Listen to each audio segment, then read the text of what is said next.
Bismillahirrahmanirrahim. Assalamu alaikum students. This is second year chemistry chapter 13 S&P block elements, and this is the fifth part of the first lecture of this chapter. Students, इस chapter में हम physical properties में trends in melting and boiling points को discuss करेंगे. Let's start. सबसे पहले हम definition देख लेते हैं. Melting and boiling points are the measure of the energy required to separate the particles in a substance and bond type is significant. ठीक है, यानी कि हमारे पास जितनी भी एनर्जी होती है जो हम पार्टिकल्स को सेपरेट करने के लिए यूज़ करते हैं, तो उसमें देखें बॉन्ड टाइप बड़ी इंपॉर्टेंट है कि किस किस्म का बॉन्ड है उन सब्सटेंस के अंदर, जो भी एटम्स आइंस या मॉलिक्यूल्स हैं उनके दरम्यान में किस किस्म का जो है वो बॉन्ड है. अगर जितना ज़्यादा स्ट्रॉन्गर बॉन्ड होगा उतनी ही ज़्यादा एनर्जी रिक्वायर्ड होगी उनको सेपरेट करने में, उनको मेल्ट करने में या बॉयल करने में. ठीक है, और स्टूडेंट्स यहाँ पर एक बात और आप नोट डाउन कर लें कि यहाँ पर मॉलिक्यूल्स के इंटरनल बॉन्डिंग की बात नहीं हो रही, इंट्रा मॉलिक्यूलर बॉन्ड्स की बात नहीं हो रही, बल्कि इंटर मॉलिक्यूलर फोर्सेस की बात हो रही है. यानी एक मॉलिक्यूल और दूसरे मॉलिक्यूल के दरमियान में जो इंटर मॉलिक्यूलर फोर्सेस हैं, और ये इंटर मॉलिक्यूलर फोर्सेस किसी भी टाइप की हो सकती हैं. मींस कि ये मेटालिक बॉन्डिंग भी हो सकती है और ये हमारे पास आयनिक बॉन्डिंग भी हो सकती है. ठीक है, और वंडर वॉल फोर्सेस में ये हमारे पास लंडन डिस्पर्शन फोर्सेस की तरह की भी हो सकती है, ये डिफरेंट हो सकती हैं. ये melting and boiling point tell us about the strength of forces. अब वो कौन सी फोर्सेस हैं? Intermolecular forces. ठीक है, present among the atoms, ions और molecules within the substance.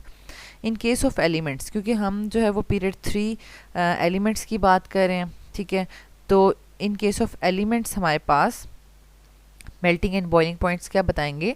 The bonding forces present in दम. ठीक है, यानी उनके दरम्यान में कौन कौन सी फोर्सेस प्रेजेंट हैं. सबसे पहले हम वो फैक्टर्स देख लेते हैं जो मेल्टिंग बॉइलिंग पॉइंट्स को अफेक्ट करते हैं. Melting and boiling points depend upon the following factors: number of valence electrons और बॉन्ड स्ट्रेंथ के ऊपर.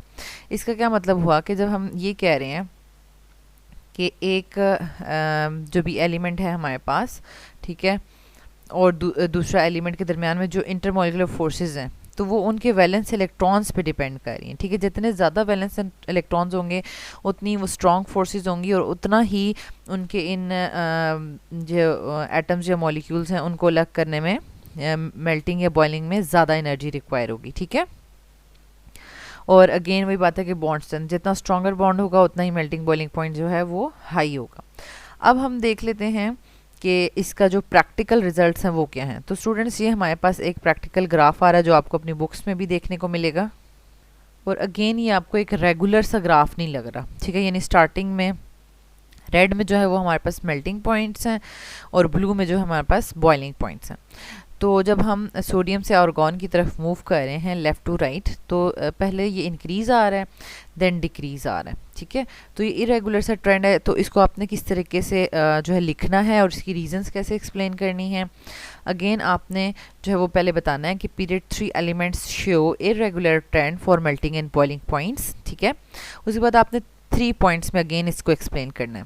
सबसे पहले क्या है कि melting and boiling points increase from sodium two aluminium. ठीक है, यानी सोडियम, मैग्नीशियम और एल्यूमिनियम, पहले 3 एलिमेंट्स के लिए ये इंक्रीज कर रहा है.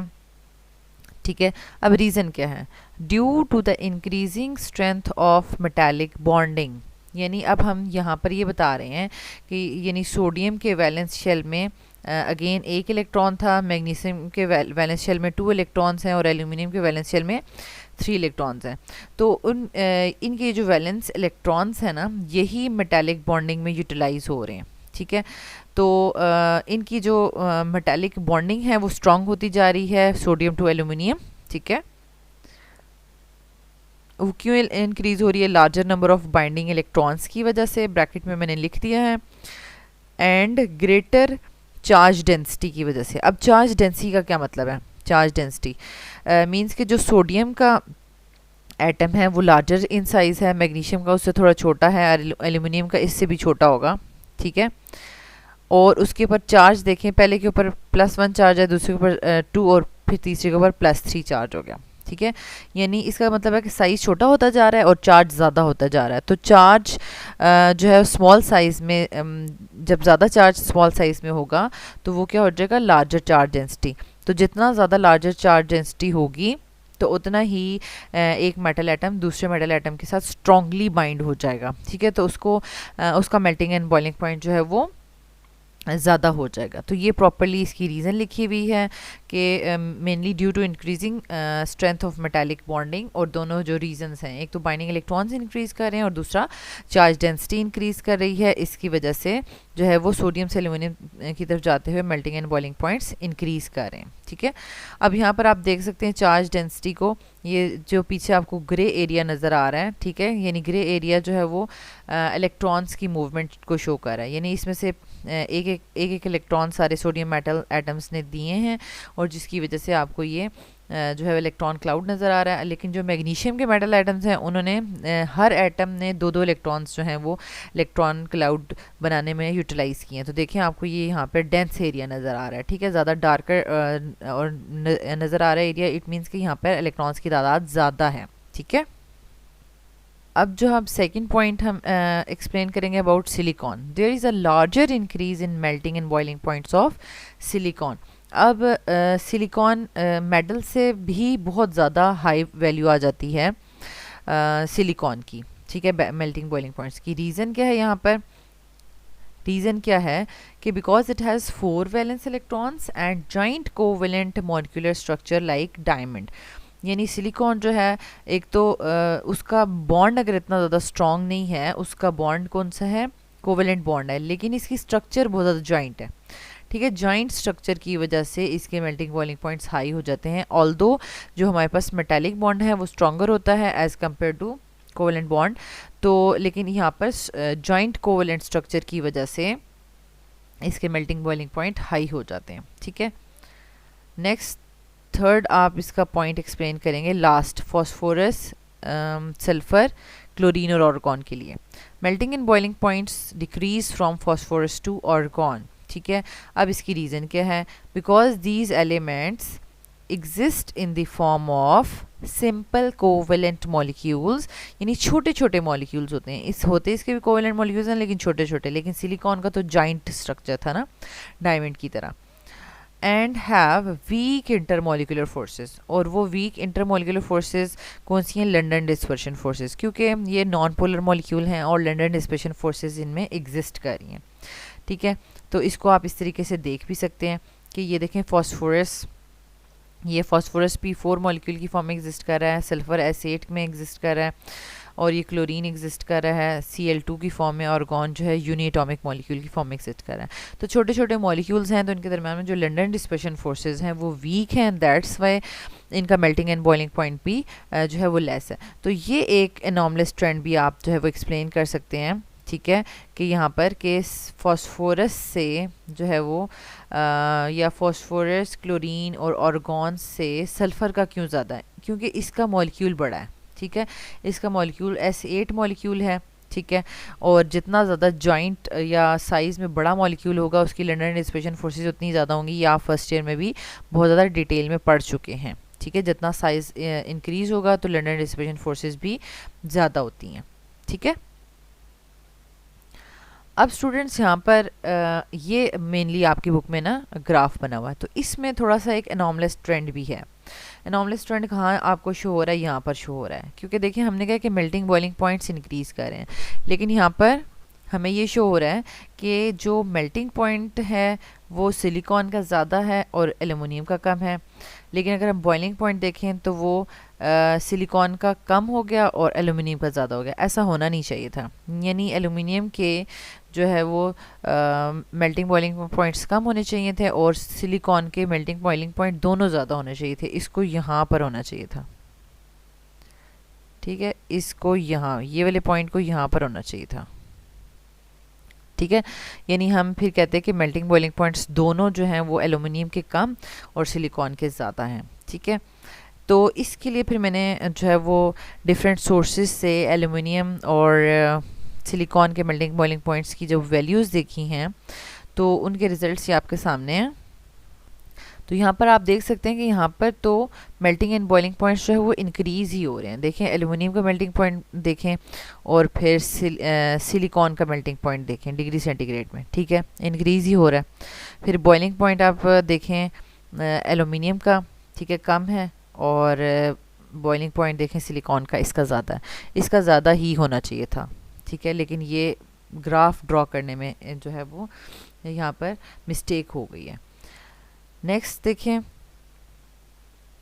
यानी इस पॉइंट पे हमारे पास मिस्टेक है, और ये वाला इरेगुलर ट्रेंड जो है वो मैंने आपको बता दिया है कि किस वजह से, कि सल्फ़र का क्यों इंक्रीज़ आ रहा है, क्योंकि सल्फ़र का जो स्ट्रक्चर है वो एसेट मॉलिक्यूल है, ठीक है, तो उसमें वन वॉल फोर्सेस जो हैं वो ज़्यादा होंगी, London dispersion forces.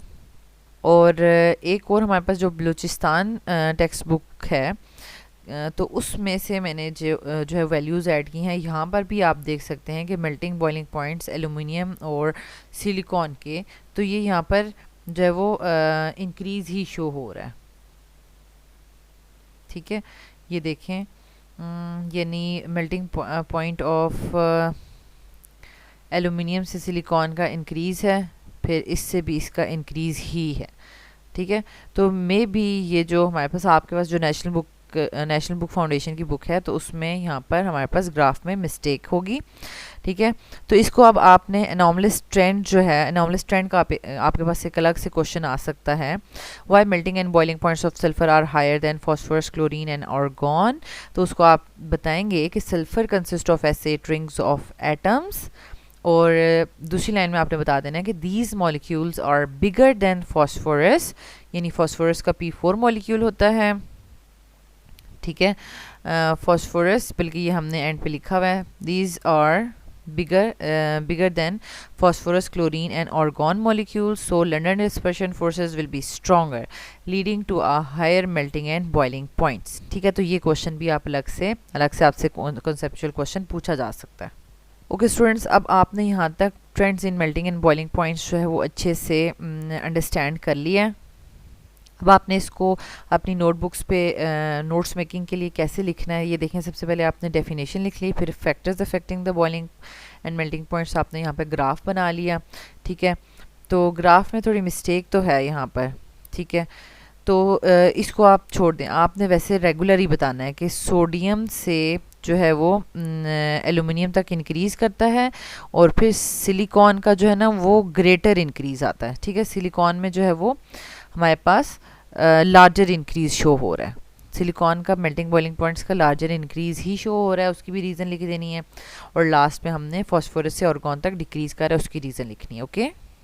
And then अलग से ये क्वेश्चन भी आप नोट डाउन कर लेंगे कि why melting and boiling points of sulphur are higher than phosphorus, chlorine and argon. तो स्टूडेंट्स यहाँ तक हमने ये जो है वो मेल्टिंग एंड बॉइलिंग पॉइंट्स का ट्रेंड डिटेल से डिस्कस कर लिया है। Next part of this lecture में हम जो है वो केमिकल प्रॉपर्टीज़ को डिस्कस करेंगे। Thank you so much students for watching this video. अगर कोई आपको क्वेश्चन है तो आप कमेंट बॉक्स में पूछ सकते हैं, and don't forget to share it with other students. Thank you.